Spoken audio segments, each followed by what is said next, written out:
안녕하세요. 오늘도 찾아와 주셔서 감사합니다. 이 영상 끝까지 보시면 테슬라 자율주행 기술이 왜 지금 이 순간 그 어느 때보다 중요한 시점에 서 있는지 자연스럽게 이해가 되실 거예요. 구독 안 하신 분들 지금 눌러두시고 시작해 봅시다. 자, 질문 하나 드릴게요. 여러분 주변에 테슬라 오너분들 계시죠? 그분들한테 FSD 언제 완전 자율주행돼요? 하고 물어보면 어떤 반응이 나올 것 같으세요? 아마 열의 일곱은 피식 웃으며 이렇게 답할 겁니다. 글쎄요, 일론이 또 뭔가 말하겠죠. 그게 바로 오늘 이야기의 핵심이에요. 테슬라의 자율주행 하드웨어 역사는 단순한 기술 발전사가 아닙니다. 한 회사가 인간의 눈과 뇌를 복제하는 게 얼마나 어려운 일인지를 10년에 걸쳐 서서히 깨달아가는 과정이에요. 그리고 그 과정에서 일론 머스크는 매 세대마다 이번 차에 탑재된 하드웨어면 완전 자율주행이 가능합니다 라고 공언했지만 매번 새로운 하드웨어가 나왔습니다. AP1부터 시작해서 하드웨어 2, 하드웨어 2, 5, 하드웨어 3, 지금의 AI4, 그리고 곧 나올 AI4 플러스와 AI 파스까지. 오늘은 이 전체 여정을 처음부터 끝까지 완전히 뜯어볼 거예요. 수치 하나도 인물 하나도 빠짐없이요. 자, 우리 시간 여행 시작합니다. 2014년으로 가볼게요. 그때 테슬라는 자율주행 기술을 직접 만든다는 개념 자체가 없었어요. 당시 테슬라가 쓴 건 AP1, 즉 오토파일럿 1세대 시스템인데요. 솔직히 말하면 이건 테슬라가 자체 개발한 게 아니에요. 당시 아우디, BMW 같은 다른 고급차 브랜드들도 쓰던 모비라이 IQ3 칩을 그대로 가져다 쓴 거였습니다. 모비라이는 이스라엘의 자동차 비전 솔루션 기업인데 당시에는 첨단 운전자 보조 시스템 분야에서 사실상 표준처럼 쓰이던 기업이었어요.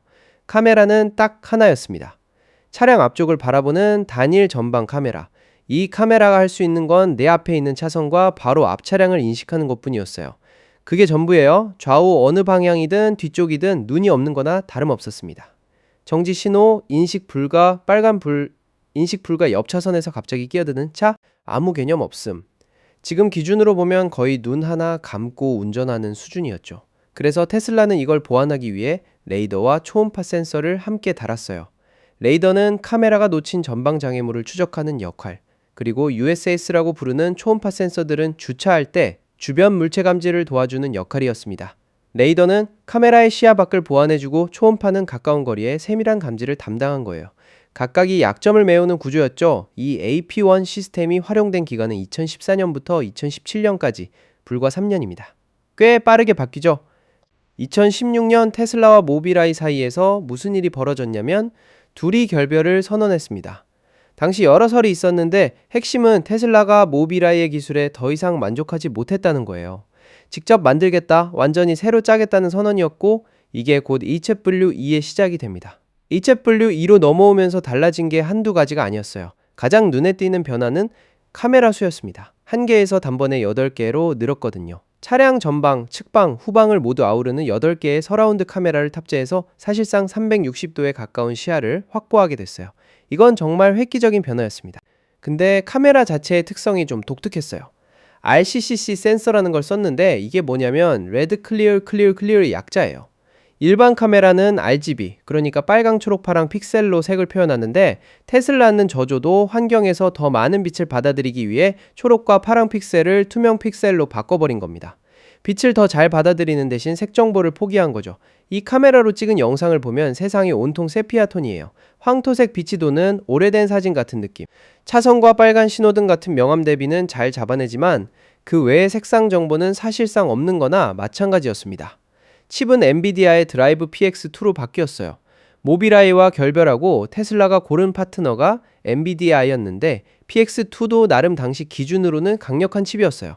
다만 문제가 있었습니다. 카메라 8개가 동시에 쏟아내는 영상 데이터를 풀해상도, 풀프레임 속도로 처리하기에 역부족이었거든요. 8개 카메라를 달아놨는데 그걸 전부 최대 성능으로 돌릴 처리 능력이 안 됐다는 거예요. 눈은 8개인데 뇌가 그걸 다 못 받아들이는 상황이랄까요. 그래도 이 시기가 테슬라가 진짜 자율주행을 향해 처음으로 직접 발을 내디딘 시작점이라는 건 분명합니다. 2017년 중반 테슬라는 HW2의 소폭 개선판인 하드웨어 2.5를 내놨어요. 카메라는 거의 그대로였고 달라진 건 두 가지였습니다. 하나는 엔비디아 컴퓨터에 보조 연산 노드를 추가해서 이중화를 구현한 것, 즉 메인 시스템에 문제가 생겨도 백업이 작동하도록 안전성을 높인 거예요. 자율주행 시스템에서 이중화는 단순한 편의 기능이 아니라 핵심 안전장치입니다. 나머지 하나는 콘티넨탈의 더 긴 사거리 레이더로 교체된 것이었어요. 이 하드웨어 2 5조합이 실제로 차에 탑재된 기간은 2016년부터 2019년까지인데 이 세대 차량 상당수는 나중에 HW3로 컴퓨터 업그레이드를 받게 됩니다. 그리고 2019년 테슬라 자율주행 역사에서 가장 굵직한 전환점이라 할 수 있는 HW3가 등장합니다. 이게 왜 중요하냐면 드디어 테슬라가 남의 칩을 쓰지 않고 완전히 자체 설계한 FS, D 전용 컴퓨터를 탑재했기 때문이에요. 외주를 끊고 아예 인하우스 실리콘으로 간 겁니다. 엔비디아 PX2의 연산 성능이 약 20타페스, 즉 초당 20조번의 연산이었는데 테슬라의 자체 하드웨어 3 FSD 컴퓨터는 144타페스를 달성했어요. 무려 7배 이상의 도약입니다. 그리고 이 144타페스 덕분에 드디어 8개 카메라 모두를 풀 해상도 풀프레임 속도로 동시에 처리할 수 있게 됐어요. 카메라도 바뀌었는데 하드웨어 2 시절의 RCCC 흑백에 가까운 카메라에서 1.2메가픽셀 컬러 센서로 업그레이드 됐습니다. 처음으로 세상을 색깔로 보기 시작한 거예요. 그런데 여기서 한계가 드러납니다. 1.2메가픽셀이라는 해상도가 원거리를 볼 때 너무 부족했거든요. 멀리 있는 표지판을 읽거나 원거리 물체를 세밀하게 구분하는 데 한계가 뚜렷했어요. 눈이 생겼는데 시력이 나쁜 상태라고 보시면 됩니다. 이 시기에 또 하나 큰 변화가 있었는데 바로 레이더를 빼기 시작한 거예요. 신형 모델 3와 모델 Y에는 레이더가 아예 없어졌고 모델 S와 모델 X는 레이더가 달려있긴 했지만 비활성화된 상태로 꽤 오랫동안 그냥 방치됐습니다. 테슬라 비전, 즉 카메라만으로 주변을 인식하는 순수 비전 방식으로 전환한 거예요. 여기에 더해 나중에는 하드웨어 3 시대 중간에 초음파 센서 USS까지 제거하면서 카메라만 남게 됩니다. HW3는 가장 긴 시간 동안 현역으로 활동했어요. 2019년부터 2023년까지 4년, 역대 가장 긴 수명을 가진 세대가 됩니다.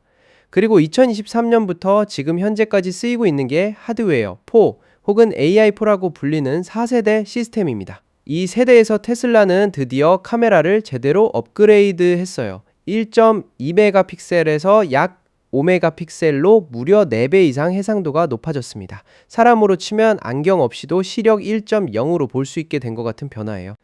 거리 표지판도 멀리 있는 보행자도 이전엔 뭉개졌던 것들이 훨씬 선명하게 보이기 시작했죠. 색상 센서도 달라졌어요. 하드웨어 2 때의 RCCC에서 RGB, 그러니까 레드, 그린, 블루 방식으로 바꿨는데 이게 사실 우리 눈이 색을 인식하는 방식과 가장 유사한 구조예요. 인간의 눈은 빨강보다 초록에 더 민감하게 설계되어 있거든요. 그래서 초록 채널을 2개 쓰는 RGB 방식이 자연스러운 색 재현에 훨씬 유리합니다. 세상을 진짜 색으로 보게 된 거죠. AI4에서 추가된 또 다른 기능은 전방 범퍼 카메라예요. 사이버 트럭에서 먼저 선보인 이 카메라는 차량 앞 범퍼에 달려서 차코 바로 앞 사각지대를 커버합니다. 주차장에서 천천히 이동하거나 차량 앞쪽에 낮은 장애물이 있을 때 특히 중요한 카메라예요. 현재는 전 라인업에 걸쳐 확대 적용되고 있습니다. 사이버캡 프로토타입에서는 또 다른 새로운 기능이 포착됐는데 후방 카메라 워셔예요. 테슬라 차량에 카메라 워셔가 달린 건 처음이었는데 아직 양산 차량에는 적용되지 않은 상태입니다. 텍사스 오스틴에서 발견된 사이버캡 프로토타입에서만 보인 기능이에요. AI4의 연산 성능은 약 500타베스로 알려져 있습니다. 그런데 테슬라는 여기서 멈추지 않았어요. 다음 스텝이 뭐냐면 AI4 플러스 내부 코드명으로는 하드웨어 4.1이라고 불리는 중간 단계 업그레이드 버전입니다. 가장 핵심적인 변화는 메모리예요. 현재 AI4 컴퓨터는 이 오시아나당 16GB의 램을 탑재하고 있고 테슬라가 2개의 칩을 함께 사용하는 듀얼칩 아키텍처를 쓰기 때문에 총 32GB가 되는 구조입니다. AI4 플러스는 이걸 C오시아나당 32GB로 2배 늘려서 총 64GB의 메모리를 확보하게 됩니다. 2배입니다. 정확히. 이렇게 메모리를 늘리는 이유가 뭐냐면 AI 모델 자체가 워낙 메모리를 많이 쓰기 때문이에요. 더 정교하고 더 큰 신경망 모델을 돌리려면 그만큼 메모리가 받쳐줘야 하거든요. AI4 플러스는 그 확장성을 확보하기 위한 포석입니다. 연산 성능도 약 10% 향상, 메모리 대역폭도 10% 향상될 예정이에요. 테슬라는 이 AI4 플러스를 2027년 중반 출시 목표로 준비하고 있습니다. 그리고 그 너머에 AI5 혹은 HW5라고 불리는 차세대 플랫폼이 기다리고 있습니다. AI4의 스펙은 지금까지 나온 테슬라 하드웨어 중 가장 강렬한 숫자를 보여줍니다. 목표 성능이 2000에서 2500타프S예요. 현재 AI4의 약 500타프S와 비교하면 3배에서 5배 수준이고 일론 머스크와 테슬라 경영진은 특정 AI 작업에서는 이보다 훨씬 더 큰 성능 이득을 볼 수 있을 거라고도 했습니다. 2000 TOPS가 얼마나 강력한 수치냐면 이건 최고 사양 소비자용 그래픽카드와 비슷한 수준이고 엔비디아의 데이터 센터 전용 카드인 H100과도 비교되는 레벨이에요. 서버실에 꽂는 카드가 차 안에 들어가는 수준이라고 생각하시면 됩니다. 메모리는 AI4의 32GB에서 AI4에서는 최대 9배까지 늘어날 가능성이 있습니다. AI가 그만큼 메모리를 극도로 소비한다는 방증이기도 하죠. 그런데 여기서 재미있는 반전이 있어요.